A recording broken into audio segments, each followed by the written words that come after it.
दोस्तों, मैं इस वक्त लाहौर के शमशानी कब्रिस्तान में मौजूद हूँ और आज मैं आपको लेकर जा रहा हूँ उर्दू के एक मुमताज़ नात गो शायर और सच्चे आशिक रसूल मुज़फ़्फ़र वारसी के आखिरी आरामगाह पर। शमशानी का ये कब्रिस्तान पुराना एक कब्रिस्तान है और यहाँ की हालत देखकर यकीनन बंदे को थोड़ी सी वहशत भी आती है। टूटी फूटी और मिटती हुई कब्रें हैं, हर तरफ जाड़ झंकार है, जिसकी वजह से इंसान को थोड़ी सी वहशत भी आती है।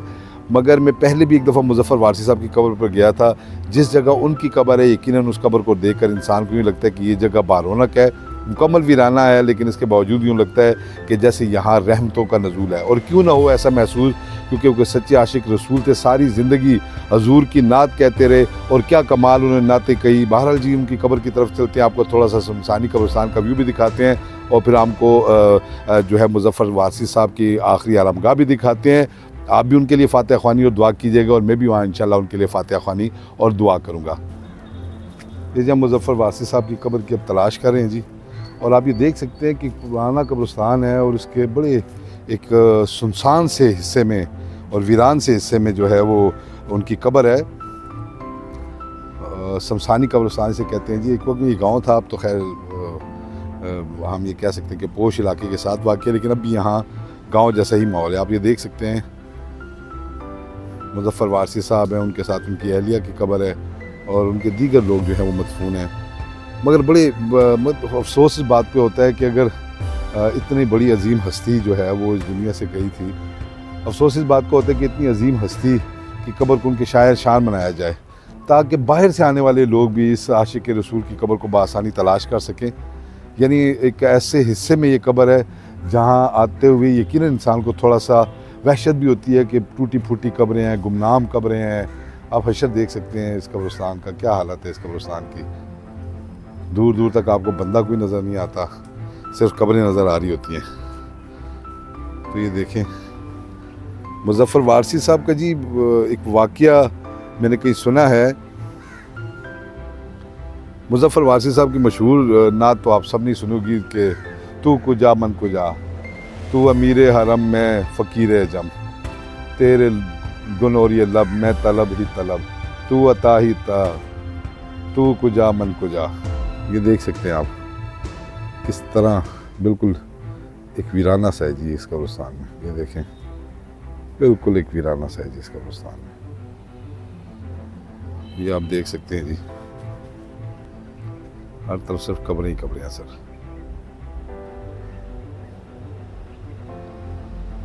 ये देखें खामोशी, सन्नाटा और कब्रें। हज़रत मुज़फ़्फ़र वारसी 23 दिसंबर 1933 को मीरठ में पैदा हुए। आपके वालिद सूफी शरफुद्दीन अहमद सिद्दीकी एक बुलंद पाया आलम और शायर थे। आपके वालिद सूफी वारसी कहलाते थे। उनका कुंबा मीरठ के जागीरदारों का खानदान था। सूफी वारसी के अल्लामा इकबाल, हसरत मोहानी, जोश मली आबादी, एहसान दानिश, अबुल कलाम आज़ाद और महेंद्र सिंह बैदी जैसे लोगों के साथ ताल्लुकात थे। हज़रत मुज़फ़्फ़र वारसी ने इब्तदाई तालीम मीरठ के हाई स्कूल से हासिल की और फिर पाकिस्तान बनने के बाद लाहौर चले आए और यहीं के होकर रह गए। यहीं आला तालीम हासिल की और बाद अज़ा स्टेट बैंक के साथ बतौर नायब खाजन मुलाजिम हो गए। हज़रत मुज़फ़्फ़र वारसी ने कभी भी किसी मजहबी या सियासी तहरीक से वाबस्तगी नहीं रखी, लेकिन अल्लामा ताहिर अल कादरी की मुस्तफ़वी इनकलाब तहरीक से इस कदर मुतासिर हुए कि उसमें बाकायदा शामिल हो गए और उन्हीं के कहने पर सरकारी नौकरी भी छोड़ दी।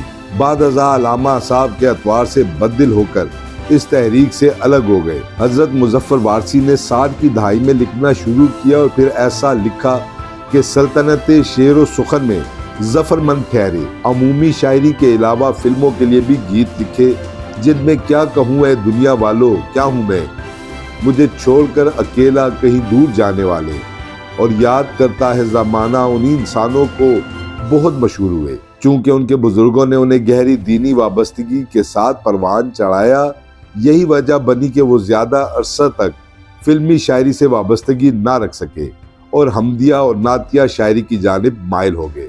चूँकि उनके बुजुर्गों ने उन्हें गहरी दीनी वाबस्तगी के साथ परवान चढ़ाया था, शायद यही वजह बनी कि वो ज़्यादा अरसा तक फिल्मी शायरी से वाबस्तगी ना रख सके और हमदिया और नातिया शायरी की जानिब माइल हो गए। इस मैदान में भी वो इस हद तक जफरयाब रहे कि कुछ ही अरसा में उनके नातिया और हमदिया कलाम पर मुश्तमिल 11 दीवान मुरतब हो गए। कोई तो है जो निज़ाम हस्ती चला रहा है जैसी हम, और तू कुजा मन कुजा जैसी नात हर दिल में घर कर गई और क्लासिकी हमदो नात में शुमार होने लगी। हमारे यहाँ अजीब रवाज है कि कोई शख्स किसी शोबे में मकबूल हो जाए तो उसे उसी शोबे में फिट कर देते हैं और दीगर शोबों में उसकी सलाहियतों को आजमाना भी गवारा नहीं करते। यही सूरत हाल हज़रत मुज़फ़्फ़र वारसी के साथ भी रही। हमदिया और नातिया शायरी की मकबूलियत के पेश नज़र किसी ने भी उनकी अमूमी शायरी पर तवज्जो ही नहीं दी और कोई भी शख्स उनकी अमूमी शायरी के बारे में बात ही नहीं करता। इसकी वजह शायद ये भी है कि शायरी में भी ग्रोह बंदी पाई जाती है और हज़रत मुज़फ़्फ़र वारसी किसी भी ऐसे ग्रोह में शामिल नहीं थे जो उनकी शायरी की तशहीर करता और उसे मकबूल आम बनाने की कोशिश करता। शायरों की तंग नज़री और नक्कादों के तासुब के सबब उनकी अमूमी शायरी का तस्करा कहीं भी नहीं मिलता और उन्हें मुकम्मल तौर पर नज़रअंदाज किया जाता है। यही वजह है कि आम क़ारीन को उनकी गज़ल गोई के औसाफ का पूरी तरह इल्म ही नहीं और वो समझते हैं कि हज़रत मुज़फ़्फ़र वारसी एक नातगो शायर थे जिन्हें कभी कभार टीवी पर नात पढ़ने के लिए बुलाया जाता था। उनकी अमूमी शायरी के ये नमूने देखिए और सर दुनिए।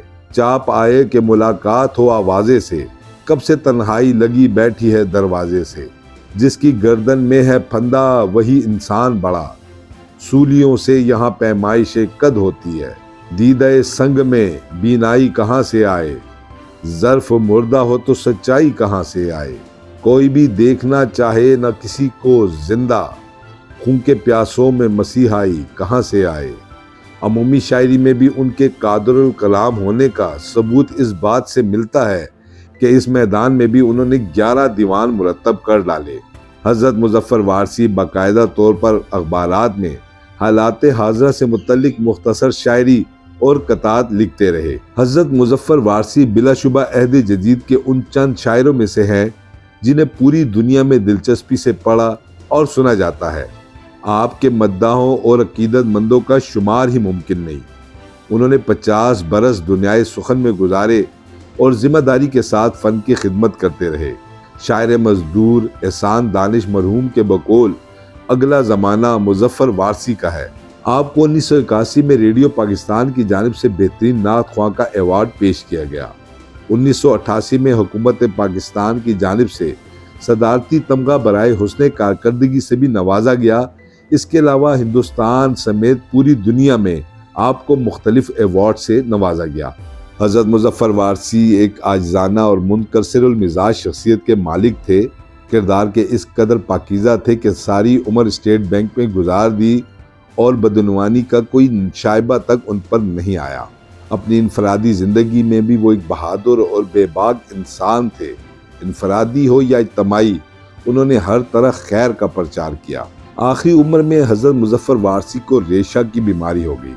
काफ़ी अरसा अलील रहने के बाद 28 जनवरी 2011 को 77 बरस की उम्र में लाहौर में इंतकाल कर गए। आपकी वसीयत के मुताबिक नमाज जनाजा अल्लामा अहमद अली कसूरी ने पढ़ाई। आपके वर्सा में 3 बेटियां और 1 बेटा है। हमारी दुआ है कि अल्लाह पाक हज़रत मुज़फ़्फ़र वारसी समेत तमाम मरूमीन की मग़फ़िरत फरमाए। अस्सलाम वालेकुम दोस्तों, आबिद खान एक नए शो के साथ आपकी खिदमत में हाजिर है और मैं इस वक्त मौजूद हूँ पाकिस्तान की तारीख़ के एक बड़े अहम नात गो शायर मुज़फ़्फ़र वारसी की आखिरी आरामगाह पर, जो लाहौर के शमशानी कब्रिस्तान में वाक़ है। तू कुजा मन कुजा जैसी नात और कोई तो है जो निज़ाम हस्ती चला रहा है वही खुदा है, जैसी हमद किसने नहीं सुनी होगी।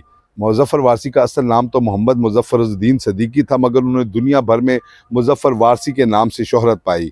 1933 में पैदा हुए और एक इंतहाई खुशगो शायर थे। पाकिस्तान बनने के बाद वो लाहौर चले आए और यहाँ आकर उन्होंने अपने शेर व सुखन का सिलसिला जारी रखा। जब नात लिखनी शुरू की तो फिर ऐसी नात लिखी कि उन जैसा कोई दूसरा शायर ऐसी नात ना कह सका। वरफ़ाना लक ज़िक्र या रहमतल लिल आलमीन और मेरा तो सब कुछ मेरा नबी है जैसी नातें आज भी हमें रूहानी तौर पर एक तस्कीन देती हैं और हमें उनकी याद दिलाती हैं। 2011 में 78 बरस की उम्र में उनका इंतकाल हुआ, मगर आज भी उनकी लिखी हुई जो नातें हैं और उनके जो हमदिया कलाम है वो हमारे दिलों को चैन बख्शता है।